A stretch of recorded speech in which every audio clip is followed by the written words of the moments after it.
Je ne voterai jamais Marine Le Pen. Une alliance avec Marine Le Pen, clairement, c'est ce que vous nous annoncez? Une alliance avec le Rassemblement national, avec ses candidats. Une alliance à droite, avec tous ceux qui se retrouvent dans des idées droites, dans des valeurs de droite. Vous faites honte à l'histoire de votre parti. Vous faites honte à l'histoire de votre parti. Honte à la compromission. Honte à vous.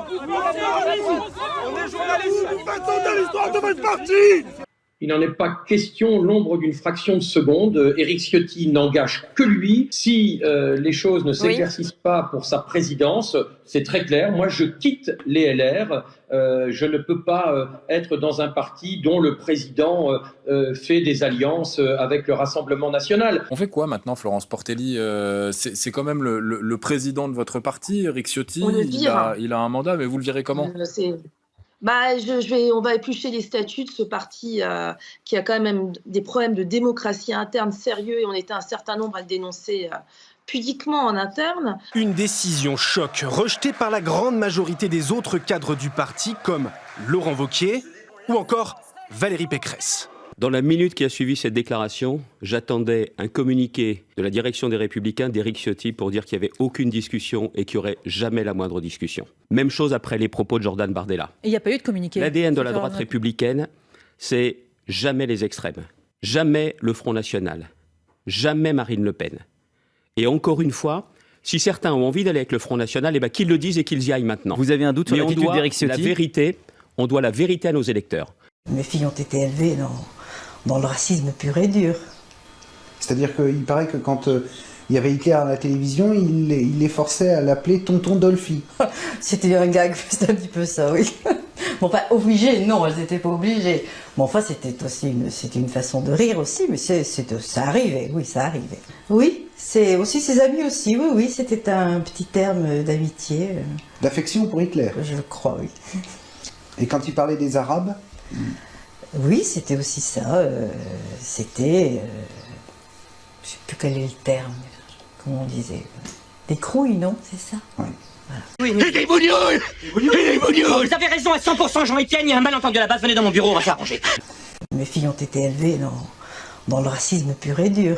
Je ne voterai jamais Marine Le Pen. J'ai toujours eu comme adversaire, et c'est pour ça que je fais une différence, et j'avais répondu aussi de la même façon à cette question.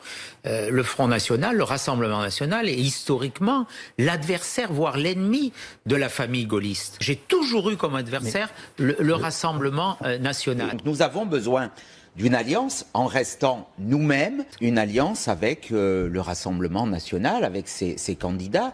Je ne voterai jamais Marine Le Pen. Monsieur Ciotti, vous êtes ridicule. Je ne suis pas raciste. Je crois à l'inégalité des races, oui, bien sûr. Les mecs sont possédés. C'est évident.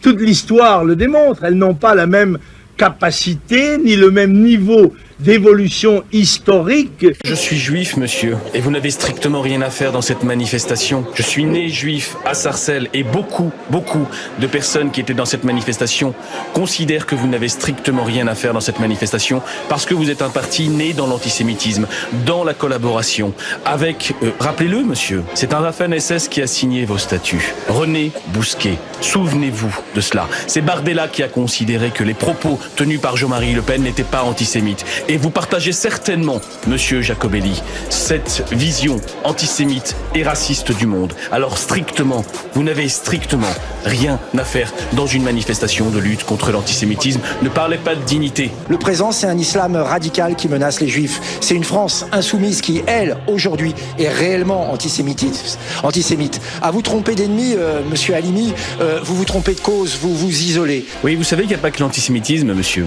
Il y a également l'islamophobie, il y a également la préférence nationale qui est encore dans vos statuts, qui est une infraction pénale. Dans vos statuts, vous avez une infraction pénale. Vous avez un principe qui est contraire au principe de la République. Vous n'appartiendrez jamais à l'arc républicain, à celui de résistants qui ont poussé les collaborateurs et l'Allemagne nazie hors de France. Voilà ce que vous êtes et voilà ce que vous resterez. Nous sommes dans une situation de crise majeure. Raciste! Machine est raciste. Je ne suis pas raciste. Marine n'est pas raciste. Marine n'est pas raciste. Moi, je suis absolument pas raciste. Ouais. Mon meilleur ami, c'est un black. Il n'y a aucun problème. Vous avez, vous, des amis musulmans? Non, pas du tout. Non, pas du tout. J'ai 4 ouvriers musulmans, madame. Ouais. Moi, j'ai des amis islamistes et alors? Ils sont pas islamistes, ils sont musulmans. Ouais. Voilà. Qu'aujourd'hui, on donne carrément tout à un immigré, il est à peine arrivé, que ça y est, il a déjà un toit, etc. Et qui c'est qui paye? C'est uniquement les Français de souche. Hein, tous les étrangers ne payent rien du tout, ils sont tous assistés. Ils travaillent pas, ils roulent à des grosses voitures. C'est les renvoyer chez eux, c'est simple. Trop d'immigration et puis le chômage, il arrive de partout. Concernant les musulmans, leur alimentation halal, égorger les bêtes, c'est hors de question. Ils veulent apprendre l'arabe aux enfants, mais les enfants n'ont pas besoin de savoir l'arabe. Hein? Si les Français se battent pas, pour nous les hommes, ça posera pas trop de problèmes. À la rigueur, on sera obligé de porter la barbe et d'aller à la mosquée. Mais vous les femmes, vous allez retourner 20 siècles en arrière. Bon, les nouvelles dit, j'étais pas présent. Je ne peux pas savoir réellement ce qui s'est passé. Ce qu'on nous a rapporté de l'histoire n'est pas toujours la réalité. Hein. Même dans les vieux livres. Hein. Les juifs, là, au Veldiv, mais c'est pas la faute de la France. Ils sont bien gentils, les juifs. Hein. Mais la Shoah, c'est malheureux. Ils pleurent toujours, les juifs. Mais bon, c'est malheureux. Mais ils sont pas les seuls. Ça suffit, on est chez nous. Les Français doivent être maîtres chez eux. Et on sera maîtres chez nous. On est chez nous. On est chez nous. Je constate simplement que malheureusement, statistiquement parlant, une grande partie des problèmes qui viennent interférer dans notre façon de vivre sont des personnes qui sont issues, entre autres, parce qu'il n'y a pas que bien sûr, mais entre autres de l'islam. Ça me gêne un peu de dire ça parce que en fait, moi je réalise en disant ça que c'est extrêmement insultant pour une grande partie, certainement j'espère la majorité des personnes qui elles-mêmes sont issues de l'islam, mais qui s'intègrent, qui vivent très bien, qui contribuent, mais c'est pas de chance pour eux. Voilà, c'est tout ce que je peux dire. C'est un peu idiot, hein, la façon dont je l'exprime. Il y a aucune logique. Les gars ils sont complètement fumés, quoi. En France, vous aviez un système dans lequel vous disiez que chaque malade devait être soigné. Que si quelqu'un perdait son travail, vous souffriez tous de cela et que cette personne devait être aidée.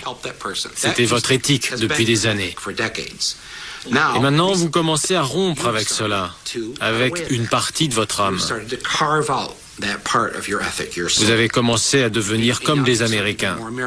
Vous commencez à opprimer vos pauvres, à accabler les émigrés. Maintenant, votre journal télévisé commence ainsi. Cette nuit, dans un quartier de Paris, 3 Arabes ont agressé une vieille dame.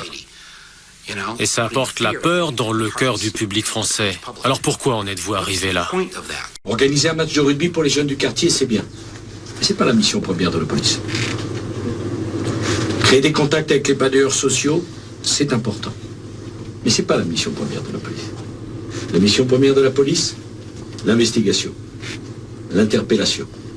La lutte contre la délinquance. Et puis on vient de l'apprendre, Nicolas Sarkozy est condamné à 1 an de prison, une condamnation qui s'ajoute à celle qui a vu l'ancien chef de l'État condamné cette fois dans l'affaire des écoutes Bismuth. Il avait été condamné à 3 ans dont un ferme.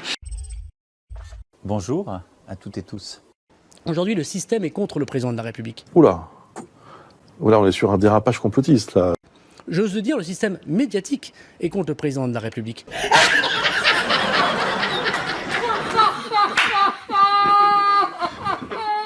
Nous représentons la seule force qui peut battre l'extrême droite. Nous avons des imperfections, il y aura évidemment des changements décidés par le président de la République si nous gagnons, mais nous sommes le seul rassemblement sérieux qui peut battre l'extrême droite. Très con.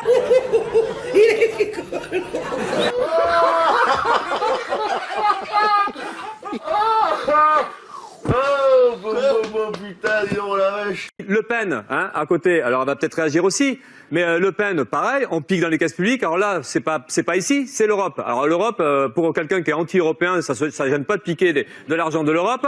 Et le pire, c'est qu'en plus, le FN, qui se dit anti-système, ne s'emmerde pas du tout, se protège grâce aux lois du système, grâce à l'immunité parlementaire, et donc nous refuse d'aller aux convocations policières, donc peinard. Donc là, tout ça, ça illustre. Ce coup-là, vous êtes pour la police.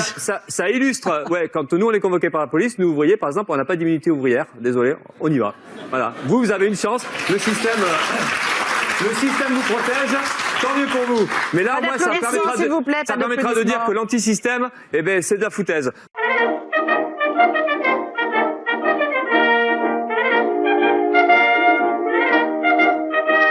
Fillon. Voilà, il est en face de moi. Que des histoires, et plus on fouille, plus on sent la corruption, plus on sent la triche.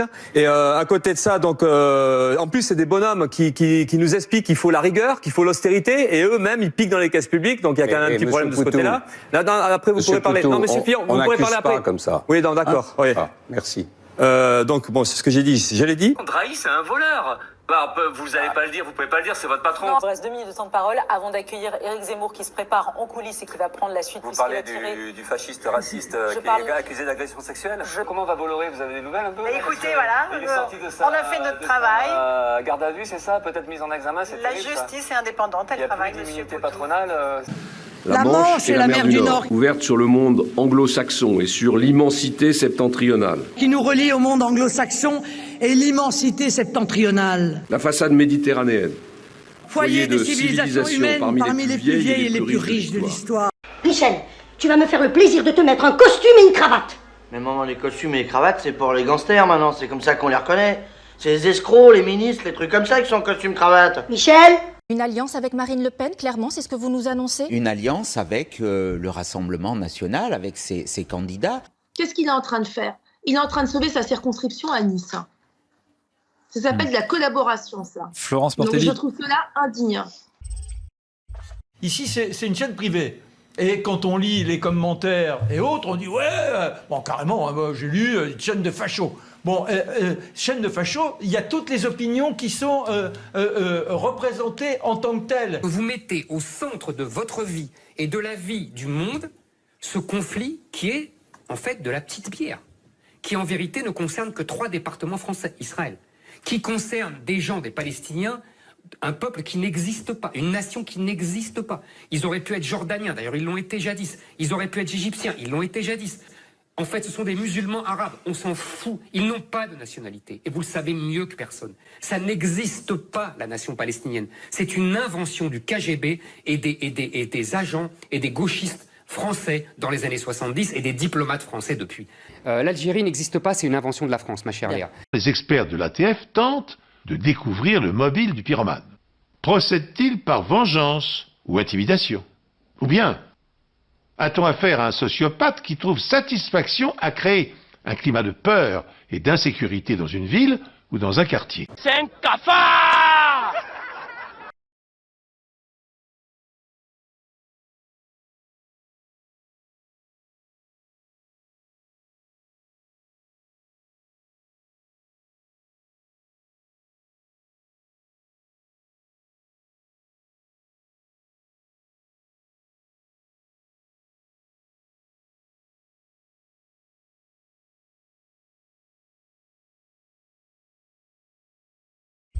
On parle de la réaction officielle du parti LR à une demande de l'Algérie à la France de lui restituer un certain nombre de biens culturels acquis pendant la période coloniale. Alors on parle par exemple d'objets comme le sabre ou le burnou de l'émir Abdelkader qui résista à la colonisation de l'Algérie au milieu du 19e siècle. Il y a aussi des manuscrits. Voilà, il y a plusieurs demandes. Il reste même quelques crânes de héros de la résistance algérienne contre l'invasion française. On se demande d'ailleurs si c'est vraiment civilisé que de garder dans des musées les crânes de résistants algériens dont on fait des trophées. Cela pouvait s'expliquer à l'époque de la montée du colonialisme, mais pas à l'ère des indépendances et de la souveraineté des peuples. Franchement, c'est pas Jojo, comme on dit dans le Nord-Pas-de-Calais. Et donc, comment ont réagi les Républicains? Eh bien donc le tweet, le voici. Message de service à l'Algérie, il faut tout reprendre, les biens et le mal, criminels, délinquants, clandestins, OQTF, et d'ironiser avec un petit avion pour symboliser un charter et en reprenant le slogan des supporters de l'Algérie, 1, 2, 3, vous savez, viva l'Algérie. Il y a d'ailleurs un montage photo de supporters avec des drapeaux algériens. Un message insultant au relent raciste qui a fait évidemment réagir beaucoup de monde, y compris à droite. Regardez par exemple ce qu'en dit le patron de la région Hauts-de-France, Xavier Bertrand. Je condamne avec force ce tweet qui ne reflète ni les valeurs ni l'histoire des Républicains. Aucun calcul électoral n'autorise à insulter un pays et son peuple, quel que soient les divergences qui nous opposent. Je demande le retrait de ce tweet indigne. Il a été entendu. Mais pas du tout. Parce que ce tweet, c'est pas un dérapage du community manager du parti les Républicains, c'est la position officielle du parti. Éric Ciotti lui-même avait donné le ton 1 heure plus tôt. Regardez, transmettons également à l'Algérie la liste des délinquants qu'ils doivent reprendre chez eux. On remarquera au passage que LR est désormais sur les mêmes positions que l'extrême droite de Marion Maréchal, qui dit exactement la même chose dans ce tweet. La postérité vous maudira.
Bah oui, Jamy, c'est écrit dans le Coran. Peu de gens le savent, mais Jésus est aussi un prophète de l'islam. C'est pour Jordan Bardella. Ah non, oh là là, surtout pas. Bonne journée. Ils sont libres, chacun a son opinion, mais quand il aura vécu un petit peu, il suffit s'il mettait le nez dans un livre, dans l'histoire, et s'il faisait l'ADN de son parti, quand il parle des patriotes, mais quand les fondateurs de son mouvement, quand ils voyaient un patriote, ils lui tiraient dans le dos, au mieux, ou alors ils le livraient au SS. Voilà. Bon, ben c'est ça, c'est le parti, c'est tout. Ouais. Bah, ils disent qu'il va régler tous les problèmes, parce que des problèmes maintenant, parce qu'il mesure 1m90, il a une belle cravate, il est un peu gominé, mais il lui manque juste la moustache, là, comme ça, et puis... Que vous écoutiez BFM, que vous écoutiez France Info, chaîne publique, chaîne privée... C'est de la merde. Non, non, c'est Cloug.